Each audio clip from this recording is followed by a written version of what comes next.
ওয়ামা আরসালনাকা ইল্লা রাহমাতাল লিল আলামিন। নবী, আমি আপনাকে গোটা জগৎবাসীর জন্য রহমত হিসাবে প্রেরণ করলাম। রাসূলুল্লাহ সাল্লাল্লাহু আলাইহি সাল্লাম দুনিয়াতে আগমন করলেন বনু হাশিম থেকে। তিরমিজির বর্ণনা 3605 নম্বর হাদিস। এই হাদিসে আল্লাহ রাসূল সাল্লাল্লাহু আলাইহি ওয়াসাল্লামের ইরশাদ, নবীজি বলেন, ইন্নাল্লাহা আসতাফা মিন ওয়ালাদি ইব্রাহিম ইসমাঈল। আল্লাহ তাআলা ইব্রাহিম আলাইহিস সালাতু ওয়াস সালামের সন্তানদের মধ্য থেকে ইসমাঈল আলাইহিস সালাতু ওয়াস সালামকে নির্বাচন করলেন। ওয়াসতাফা মিন ওয়ালাদি ইসমাঈল বনি কিনানা। ইসমাঈল আলাইহিস সালাতু ওয়াস সালামের বংশ থেকে বনি কিনানা গোত্রকে নির্বাচন করলেন। ওয়াসতাফা মিন বনি কিনানাতা কুরাইশা। বনু কিনানা থেকে আল্লাহ তাআলা কুরাইশ বংশকে নির্বাচন করলেন। ওয়াসতাফা মিন কুরাইশিন বনি হাশিম। কুরাইশ থেকে আল্লাহ তাআলা বনু হাশিমকে নির্বাচন করলেন। রাসূলুল্লাহ সাল্লাল্লাহু আলাইহি ওয়াসাল্লাম বলেন, ওয়াসতাফানি মিন বনি হাশিম। আল্লাহ তাআলা আমাকে বনু হাশিম থেকে নির্বাচন করেছেন। রাসূলুল্লাহ সাল্লাল্লাহু আলাইহি সাল্লাম দুনিয়াতে আসলেন।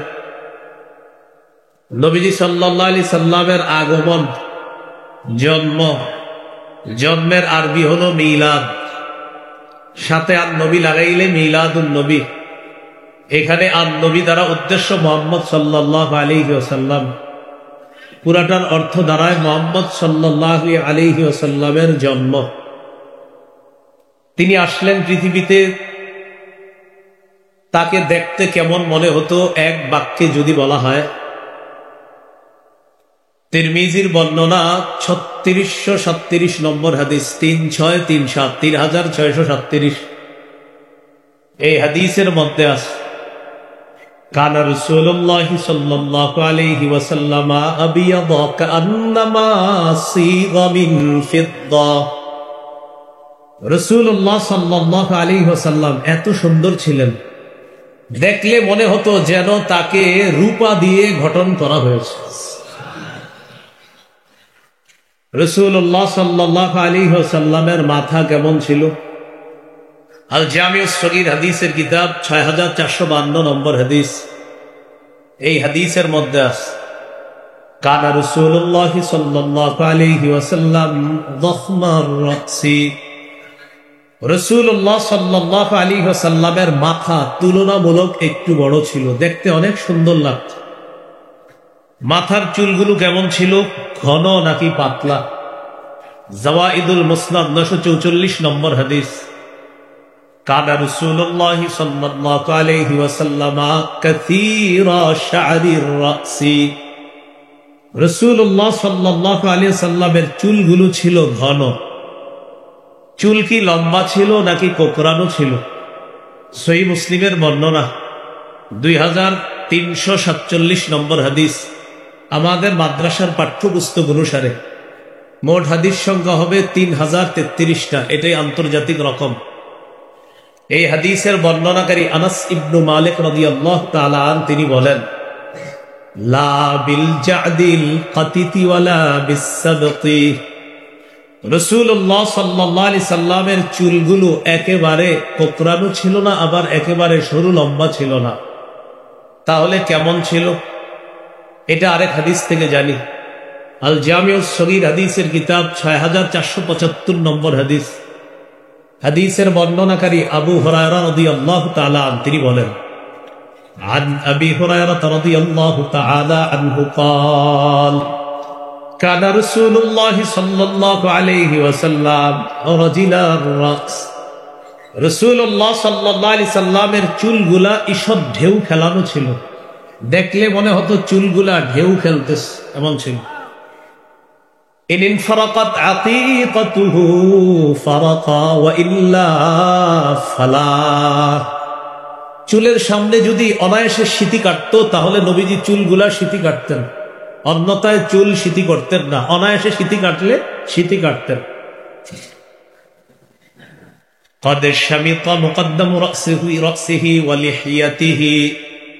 চুলের সামনের কিছু অংশ আর দাড়ির কিছু অংশ পেকে গিয়েছিল। এই দাড়ি পাকা আর চুল পাকা গুলা ইদাদ দাহানা যদি তেল দিতেন লাম ইয়াতাবায়্যান, তাহলে পাকা দাড়ি পাকা চুল দেখা যেত না। ওয়া ইদা শাইসা তাবায়্যানা, আর যদি চুলগুলা একটু অগোছালো হতো তাহলে ওই সাদা দাড়ি আর চুল একটু স্পষ্ট হতো, সেটা দেখা যেত। এই হলো রাসূল সাল্লাল্লাহু আলাইহি ওয়াসাল্লামের চুলের বর্ণনা। চুলের পরিমাপ কতটুকু ছিল এই ব্যাপারে ওলামায়ে কেরাম সবাই এখানে, আমি আপনাদের কিন্তু বলতেও পারি না। ওলামায়ে কেরাম ছাড়া অন্য যারা আছে, আপনারা তিনটা শব্দ মনে রাখবেন। 1 নম্বর ওয়াফরাহ, 2 নম্বর লিম্মাহ, 3 নম্বর জুম্মাহ। কানের অর্ধেক পর্যন্ত চুল, এটা হলো ওয়াফরাহ। 2 কান আর কাঁধের মাঝামাঝি চুল, এটা হলো লিম্মাহ। কাঁধ পর্যন্ত চুল, এটা হলো জুম্মাহ। হাদিস থেকেই চলেন, তিনটা চুলের পরিমাপ জেনে নেই। সহিহ মুসলিমের বর্ণনা 2344 নম্বর হাদিস। এই হাদিসের মধ্যে আছে কানা শারু রাসূলিল্লাহি সাল্লাল্লাহু আলাইহি ওয়াসাল্লাম ইলা আনসাফি উযুনাই। রাসূলুল্লাহ সাল্লাল্লাহু আলাইহি সাল্লামের চুলগুলো ছিল কানের অর্ধেক পর্যন্ত। বলেন তো এটাকে কি বলা হয়? ওয়াফরাহ। সহিহ বুখারীর বর্ণনা 5905 নম্বর হাদিস। এই হাদিসের বর্ণনাকারী কাতাদা রাদিয়াল্লাহু তাআলা তিনি বলেন, সাআলতু আনাস ইবনে মালিক রাদিয়াল্লাহু তাআলা আন শা'রি রাসূলিল্লাহ সাল্লাল্লাহু আলাইহি ওয়াসাল্লাম। আমি নবীজির সাহাবী, নবীজির খাদেম, 10 বছরের খাদেম হযরত আনাসকে জিজ্ঞাসা করলাম, নবীজির চুলগুলো কেমন ছিল একটু বলেন তো। হযরত আনাস রাদিয়াল্লাহু তাআলা আনহু জবাব দিলেন, লা বিসসাবতি ওয়ালাল জাদি, একেবারে সরু লম্বা ছিল না, আবার কোকড়ানো ছিল না। কেমন ছিল চুলগুলা? বাইনা উযুনাইহি ওয়া আতিকি, নবীজির চুল মুবারক গুলো ছিল 2 কান আর কাঁধের মাঝামাঝি, এটাকে বলা হয় লিম্মা। রয়ে গেল জুম্মা। সহিহ বুখারীর বর্ণনা 5904 নম্বর হাদিস। এই হাদিসের মধ্যে আছে কানা ইয়াদরিবু শা'রু রাসূলিল্লাহি সাল্লাল্লাহু আলাইহি ওয়াসাল্লাম মানকিবাই। রাসূলুল্লাহ সাল্লাল্লাহু আলাইহি সাল্লামের চুল মুবারক কাঁধ পর্যন্ত লম্বা হতো মাঝে মাঝে, এটাকে বলা হয় জুম্মা। এই হলো রাসূল সাল্লাল্লাহু আলাইহি সাল্লামের চুলের পরিমাপ। এবার মাথার পরে আমরা আসি চেহারা মুবারক কেমন ছিল। রাসূলুল্লাহ সাল্লাল্লাহু আলাইহি সাল্লামের চেহারা মুবারক কেমন ছিল এক কথায় বললে, সহিহ বুখারীর বর্ণনা 3549 নম্বর হাদিস। এই হাদিসের মধ্যে আছে কানা রাসূলুল্লাহ সাল্লাল্লাহু আলাইহি ওয়াসাল্লাম আহসানান নাসি ওয়াজহা। রাসূলুল্লাহ সাল্লাল্লাহু আলাইহি ওয়াসাল্লামের চেহারা মুবারক মানুষের মধ্যে সর্বাপেক্ষা সুন্দর ছিল, সবচেয়ে সুন্দর ছিলেন তিনি। তিরমিজির বর্ণনা 3638 নম্বর হাদিস। এই হাদিসের মধ্যে আছে লা বিল মুকালসাম, চেহারা একেবারে গোল ছিল না। তাহলে কেমন ছিল এটা মুসলিম থেকে জেনে নেই। 2344 নম্বর হাদিস। প্রশ্ন করা হলো ওয়াজহুহু মিসলুস সাইফ, আচ্ছা নবীজির চেহারা মুবারক কি তরবারির মতো ছিল? তো তিনি জবাব দিলেন, লা বাল কানা মিসলাস সাইফ মিসলাশ শামসি ওয়াল কমার। নবীজির চেহারা মুবারক ছিল চন্দ্র এবং সূর্যের মতো গোল সুন্দর। এর পুরা গোল না কিন্তু আপনার, কানা ফি ওয়াজহিহি তাদবীরুন, কিছুটা গোল ভাব ছিল, পুরাপুরি গোল ছিল না এমন না। একটি হাদিস শুনেন, জাবির ইবনে সামুরা রাদিয়াল্লাহু তাআলা আনহুর বর্ণনা, তিরমিজির 2811 নম্বর হাদিস, 2811। এই হাদিসে আছে জাবির রাদিয়াল্লাহু তাআলা আনহু বলেন, রাআইতু রাসূলুল্লাহ সাল্লাল্লাহু আলাইহি ওয়াসাল্লাম, আমি আল্লাহ নবীকে দেখলাম ফি লাইলাতি ইদহিয়ান, জোছনা রাতে। আমি রাসূলুল্লাহ সাল্লাল্লাহু আলাইহি সাল্লামকে দেখলাম জোছনা রাতে। ফাজআলতু আনজুরু ইলা রাসূলিল্লাহি সাল্লাল্লাহু আলাইহি ওয়াসাল্লাম ওয়া ইলাল কমার। আমি একবার নবীর চেহারা মুবারকের দিকে তাকাইলাম, আরেকবার চাঁদের দিকে তাকাইলাম। আল্লাহর কসম, হুয়া আহসানু ইনদি মিনাল কমার। আল্লাহর কসম, আমি চাঁদের দিকে দেখলাম, নবীর দিকে দেখলাম, চাঁদের চেয়েও নবীকে আমার কাছে বেশি সুন্দর মনে হয়েছে। আল জামিউস সগীরের মধ্যে আসছে ইয়াতালাল্লাহু ওয়াজহুহু তালাল্লু আল কমারি লাইলাতাল বদরি। পূর্ণিমার রাতের চাঁদ যেমন সুন্দর, নবীর চেহারা মুবারক ঠিক তেমন সুন্দর, উজ্জ্বল হয়ে যাচ্ছে। এ হলো চেহারার বর্ণনা। রয়ে গেল কপাল। কপাল ছিল কেমন? ওয়াসিআল জাবিন, ললাট ছিল প্রশস্ত, কপাল ছিল প্রশস্ত। কপালের পরে দেখেন দুইটা ভুরু আছে। এই ভুরু কেমন ছিল? আযাজ্জাল হাওয়াজিবি সাওয়াবিগা ফি গায়রি কারনিন বাইনাহুমা ইরকুন ইউদিরুহুল গাদাব। নবীজির ভুরুগুলো ছিল বক্র, ঘন, সুন্দর, সরু ছিল বক্র। দুই ভুরুর মাঝে ফাঁকা ছিল, মিল ছিল না। ফি গায়রি কারনিন, একটা আরেকটার সাথে মিলিত ছিল না। মাঝখানে বাইনাহুমা ইরকুন, মাঝখানে একটা ছোট্ট রগের মতো ছিল। সাহাবায়ে কেরাম বলেন এত সুন্দর ছিল এটা। ইউদিরুহুল গাদাব, যখন নবী রাগ করতেন তখন এই জায়গা রগটা কত চমৎকার ভাবে স্পষ্ট হয়ে উঠত। যদি একটু রাগ করতেন এই জায়গা আপনার রগটা হালকা স্ফীত হয়ে যেত, দেখতে বড় চমৎকার লাগতো, সুন্দর লাগতো। গর্ভবতী স্ত্রীদেরকে এইগুলা একটু শোনায়, বুঝছেন? নাটক সিনেমা না দেখা এইগুলা শোনাবেন। নবীজি নাক কেমন ছিল, কান কেমন ছিল, এগুলা এদেরকে লিখে দিবেন, জানায় দিবেন, ঘরের জানালায় ঝুলিয়ে দিবেন। নাটক সিনেমা দেখেন, দেখার পর যে সন্তান পেট থেকে আসে পরে এটা গিয়ে আবার গিয়ে ইসলামের বিরুদ্ধে কথা বলে। সেরকম ফ্যাক্টরি এখন সম্পদ তো এমনই আনবে। আল্লাহ আমাদেরকে হেফাজত করেন। এই ছিল রাসূল সাল্লাল্লাহু আলাইহি ওয়াসাল্লামের ভুরু। এরপরে আপনার নবীজি সাল্লাল্লাহু আলাইহি সাল্লামের ভুরুর নিচে চোখ। চোখ কেমন ছিল? সহিহুল আদাবিল মুফরাদ কিতাবের নাম কিন্তু আল আদাবুল মুফরাদ, এটা ইমাম বুখারীর লেখা। এটার আপডেট ভার্সন হলো সহিহুল আদাবিল মুফরাদ। সেটা বিশাল হিস্টরি, সহিহ, এটা অন্য জগৎ। তো সহিহুল আদাবিল মুফরাদ 988 নম্বর হাদিসের বর্ণনা। এই হাদিসের মধ্যে আছে কানা রাসূলুল্লাহ সাল্লাল্লাহু আলাইহি ওয়াসাল্লাম আযীমাল আইনাইন। নবীজি সাল্লাল্লাহু আলাইহি সাল্লামের চোখ তুলনামূলক একটু বড়, দেখতে ডাগর ডাগর চোখ বিশিষ্ট ছিল। জান্নাতীদেরকে আল্লাহ যে হুর দিবেন, এই হুরদের চোখ হবে ডাগর ডাগর চোখ বিশিষ্ট। আল্লাহ আমার নবীকে দুনিয়াতে এই ডাগর ডাগর চোখ ওয়ালা নবী বানায়। চোখের ভিতরে মণি, এটা কেমন ছিল? আদআজাল আইনাইন। তিরমিজির বর্ণনা 3638 নম্বর হাদিস, লম্বা হাদিস। এখানে আছে আদআজাল আইনাইন, চোখের দুই মণি ছিল খুব কালো, ঘন কালো ছিল। জাবির ইবনে সামুরা রাদিয়াল্লাহু তাআলা আনহু বলেন, রাআইতু রাসূলুল্লাহ সাল্লাল্লাহু আলাইহি ওয়াসাল্লাম, আমি আল্লাহ নবীকে দেখলাম। দেখার পর মনে মনে বললাম, কুলতু আকহালাল আইনাইন, নবীর চোখ মুবারক দেখে আমার মনে হলো চোখের মধ্যে সুরমা লাগানো।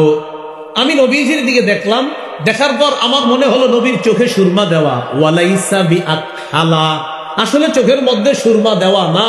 এর মানে আমার নবীর দুই চোখ আল্লাহ এত সুন্দর করে বানিয়েছে, দেখলে মনে হতো সুরমা দেওয়া আছে, আসলে সুরমা দেওয়া না। আমরা সুরমা দিয়ে সুন্দর বানাইলে চোখ যেমন হয়, আল্লাহ সুরমা ছাড়াই নবীর চোখ এমন ভাবে বানায়। সবচেয়ে বড় প্রমাণ, আল্লাহু নূরুস সামাওয়াতি ওয়াল আরদ, আসমান জমিনের নূর আল্লাহ। নাউজুবিল্লাহ, আল্লাহ কি নূরের তৈরি? জানি না। হ্যাঁ, আল্লাহু নূরুস সামাওয়াতি ওয়াল আরদ। তো নূর বললে যদি নূরের তৈরি হওয়া লাজিম হয়, তো আল্লাহ কি বলবেন? এই জন্য এইগুলা না, আল্লাহ বুঝেন নাই। নূর বললে নূরের তৈরি না, এটা অসংখ্য জায়গা। ওয়াজআলাল কমারা নূরা, আল্লাহ বলছে চন্দ্রকে করেছেন তিনি নূর। আর চাঁদ কি নূরের তৈরি? জানি না। অসংখ্য অগণিত প্রমাণ দেওয়া যায়, নূর বললে নূরের তৈরি হয় না। কিয়ামতের ময়দানে তো এমন হবে, ইমানদারদেরকে আল্লাহ তাআলা বলবেন যে ইমানদারদের সামনে পিছনে শুধু নূর আর নূর হবে। মুনাফিকরা বলবে, নাক্তাবিস মিন নূরিকুম, একটু থামো না, তোমাদের থেকে একটু নূর নেই। তো ইমানদার নূরের তৈরি। এই জন্য নূর বললেই নূরের তৈরি হয় না। রাসূল সাল্লাল্লাহু আলাইহি সাল্লামের নাক একটু উঁচা ছিল, এখান থেকে নূর উদ্ভাসিত হতো, আলো উদ্ভাসিত হতো। এই ছিল নাকের বর্ণনা। রয়ে গেল নিচে গাল। গাল মুবারক কেমন ছিল? সাহলাল খাদ্দাইন, ছিল সমান। দেখেন, সমান বললে মাথায় আসতে পারে এটা কেমন সমান, কিভাবে? মোট কথা, মানুষের গাল যেমন সুন্দর হতে পারে, আল্লাহ নবীর গাল ঠিক তেমন সুন্দর করে বানিয়েছে। গালের পরে রয়ে গেল দাড়ি মুবারক কেমন ছিল? কাসাল লিহিয়া, দাড়ি ছিল ঘন। এরপরে একটু নিচে আসেন, দাঁত মুবারক কেমন ছিল? মুফাল্লাজাল আসনান, সামনের দাঁত কিছুটা ফাঁকা ছিল, সুন্দর ছিল সামনের দাঁতগুলা, কিছুটা ফাঁকা, দেখতে অস্বাভাবিক সুন্দর লাগতো। রয়ে গেল মুখের ভিতরের থুতু, এই থুতু মুবারক কেমন ছিল? সহিহ বুখারীর বর্ণনা 4210 নম্বর হাদিস। খায়বারের যুদ্ধ, এই খায়বারের যুদ্ধের দিন রাসূলুল্লাহ সাল্লাল্লাহু আলাইহি সাল্লাম বললেন, আন সাহাল ইবনে সা'দ আস-সাঈদী রাদিয়াল্লাহু তাআলা আনহু قال قال رسول الله صلى الله عليه وسلم يوم خيبر لأعطين الراية غدا يحب الله ورسوله ويحبه الله ورسوله। রাসূলুল্লাহ সাল্লাল্লাহু আলাইহি সাল্লাম বললেন, আমি আগামীকাল পতাকা এমন এক ব্যক্তিকে দিব যে আল্লাহকে ভালোবাসে, রসুলকেও ভালোবাসে, আর আল্লাহ এবং তার রসুলও তাকে ভালোবাসে, এমন এক ব্যক্তিকে আমি আগামীকাল পতাকা দিব। ইয়াফতাহুল্লাহু আলা ইয়াদাইহি, আল্লাহ তাআলা তার হাতে খায়বার বিজয় করবেন বলে আমি নবী আশাবাদী। সাহাবী সাহাল ইবনে সা'দ রাদিয়াল্লাহু তাআলা আনহু বলেন, ফাবাতান নাস ইয়াদুকুনা লাইলাতাহুম, সব সাহাবীরা রাতের বেলা ঘুমায় না। সমস্ত সাহাবীরা আলাপের মধ্যে কাটিয়ে দেয় আর টেনশন করে, আইয়ুহুম ইয়াতাহা, না জানি আগামীকাল পতাকা কার হাতে দেয়। সবার আশা, না জানি নবী পতাকাটা কাকে দেয়, যদি আমাকে দিত, যদি আমাকে দিত। মানে আশা হলো যে রাসূল সাল্লাল্লাহু আলাইহি সাল্লাম পতাকা কাকে দিবে, তো এই পতাকা পাওয়ার জন্য সবাই আশা করতেছে। আলী ইবনে আবি তালেব রাদিয়াল্লাহু তাআলা আনহুকে পতাকা দিবেন রাসূল সাল্লাল্লাহু আলাইহি ওয়াসাল্লাম। আচ্ছা, হারে ফেলা যাবে তো সবাই টেনশন, মনে হয় পতাকাটা আমাকেই দিবে। পরের দিন সবাই নবীজি সাল্লাল্লাহু আলাইহি সাল্লামের সামনে আসে। আসার পর রাসূলুল্লাহ সাল্লাল্লাহু আলাইহি সাল্লাম বললেন, এই না আলী ইবনে আবি তালেব, আচ্ছা আলী কোথায়? এই কথা বলার পর সাহাবায়ে কেরাম জবাব দিলেন, ইশতাকি আইনাই, হুজুর আলীর তো চোখে সমস্যা। নবীজি বললেন, তার কাছে লোক পাঠাও, ডাকো। আলী রাদিয়াল্লাহু তাআলা আনহুকে ডাকলেন। ডাকার পর ফাবাসাকা রাসূলুল্লাহ সাল্লাল্লাহু আলাইহি ওয়াসাল্লাম ফি আইনাই, রাসূলুল্লাহ সাল্লাল্লাহু আলাইহি সাল্লাম তার দুই চোখের মধ্যে থুতু দিয়ে দিলেন। থুতু দেওয়ার সাথে সাথে হযরত আলী চোখ দুইটা ভালো হয়ে গেছে। সাহাবী বলেন, এমন ভালো হলো যেন তার চোখের মধ্যে কোনো সমস্যাই কখনো ছিল না, এমন ভালো হয়ে গেল তার দুই চোখ। এই ছিল রাসূল সাল্লাল্লাহু আলাইহি ওয়াসাল্লামের থুতু মোবারক। তো যাই হোক, রাসূলুল্লাহ সাল্লাল্লাহু আলাইহি ওয়াসাল্লামের জীবনী নিয়ে আলোচনা চলছে, হবে, চলতে থাকবে ইনশাআল্লাহ। বড় বড় উলামায়ে কেরাম আলোচনা করবে ইনশাআল্লাহ। আজকে অন্তত যতটুকু জানলাম যে রাসূল সাল্লাল্লাহু আলাইহি সাল্লাম জন্মের পরে তিনি কেমন ছিলেন, দেখতে কতটা সুন্দর ছিলেন, এই বর্ণনা জানলাম। সর্বশেষ কথা, মিলাদ অর্থ জন্ম, মিলাদুন নবী অর্থ মুহাম্মদ সাল্লাল্লাহু আলাইহি সাল্লামের জন্ম। মিলাদ বললে যেন কারো মাথায় এটা না আসে যে মিলাদ মানি কিছু নাচানাচি আর কিছু করার পর একটা মুনাজাত হবে, এরপর কিছু বিতরণ হবে আর খাবো। মিলাদ মানি কিন্তু এটা না। মিলাদ মানি মুহাম্মদ সাল্লাল্লাহু আলাইহি সাল্লামের জন্ম, এই কথাটা সবাই মাথায় রাখবো। আরেকটা হলো সিরাত, নবীজির জীবনী। যাই হোক, আল্লাহ রাসূল সাল্লাল্লাহু আলাইহি সাল্লামের জীবনী যেন আমরা আমাদের জীবনে বাস্তবায়ন করতে পারি, আল্লাহ তৌফিক দান করেন। সুবহানাল্লাহি ওয়া বিহামদিহি, সুবহানাকাল্লাহুম্মা ওয়া বিহামদিকা, আশহাদু আল্লা ইলাহা ইল্লা আনতা, আস্তাগফিরুকা ওয়া আতুবু ইলাইক। আমিন। ওয়া আখিরু দাওয়ানা আলহামদুলিল্লাহি রাব্বিল আলামিন।